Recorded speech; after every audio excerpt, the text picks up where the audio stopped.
Ma passion est d'apporter par mon art quelques moments de joie aux autres, disait Niki de Saint-Phalle. Niki de Saint-Phalle est une artiste, peintre, sculptrice, cinéaste. Elle est autodidacte et franco-américaine. Née en France, elle grandit à New York aux États-Unis où elle est d'abord mannequin. Dès son retour en France dans les années 50, elle devient l'une des femmes artistes les plus créatives et engagées du XXe siècle. Elle célèbre la nature, la joie, la vie. Regarde ce dessin. Il est d'une grande richesse dans ses motifs et ses couleurs. Niki de Saint-Phalle invente de nouvelles façons de créer, comme ici, avec le tir sur plâtre. Elle place des petits sacs de peinture ou des tomates cachés sous le plâtre, tire ensuite dessus, créant des œuvres uniques et jamais vues. Elle est l'une des rares femmes à rejoindre le mouvement des nouveaux réalistes créé en 1960 par le peintre Yves Klein, avec notamment Jean Tinguely. Ils utilisent des objets du quotidien dans leurs œuvres, papier, affiches découpées, objets récupérés. Elle crée de grandes sculptures au nom amusant de Nana, que l'on peut voir dans l'espace public. Elle veut montrer les femmes telles qu'elles sont, artistes, femmes, mères, libres, fortes, et non comme elles sont le plus souvent représentées dans l'art ou les magazines. Toute sa vie, elle défend les valeurs du féminisme et lutte pour l'égalité entre les droits des hommes et des femmes. Niki de Saint-Phalle souhaite une rencontre directe entre ses œuvres et le public. Avec son second mari, le sculpteur Jean Tinguely, elle crée de nombreuses œuvres comme la fontaine Stravinsky, près du centre Georges Pompidou, à Paris. Ces œuvres peuvent être vues dans le monde entier. Par exemple, Queen Calipha's Magical Circle à San Diego.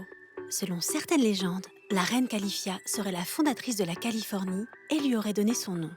Firebird en Caroline du Nord, le monstre du Loch Ness à Nice, Grotto à Hanovre ou le golem à Jérusalem. Niki de Saint-Phalle fait aussi place aux enfants. Ils jouent dans ses sculptures ou installations. Après avoir vu le parc Güell à Barcelone en 1955, créé par Antoni Gaudí, mais aussi le palais idéal du facteur Cheval, elle se lance dans la création de son jardin des tarots en Italie en 1978. J'ai eu la vision d'un lieu de refuge, un espace hors du temps, un espace de joie, disait-elle. Pour financer son projet, Niki de Saint-Phalle devient une artiste entrepreneuse. Elle lance en 1982 son propre parfum à New York et en consacre entièrement les revenus au Jardin des Tarots, qui ouvre au public en 1998. C'est le chantier d'une vie. Elle est accompagnée par toute une équipe de sculpteurs, de céramistes, d'ouvriers. L'armature des sculptures est faite avec des barres en acier pour soutenir le poids du béton, de la céramique et du verre qui recouvre le tout. Les maquettes des sculptures sont créées en terre cuite, puis agrandies à l'échelle réelle. Les statues sont ensuite recouvertes de céramique et de verre. Chaque sculpture représente l'une des 22 cartes du tarot de Marseille, comme l'impératrice ou la justice.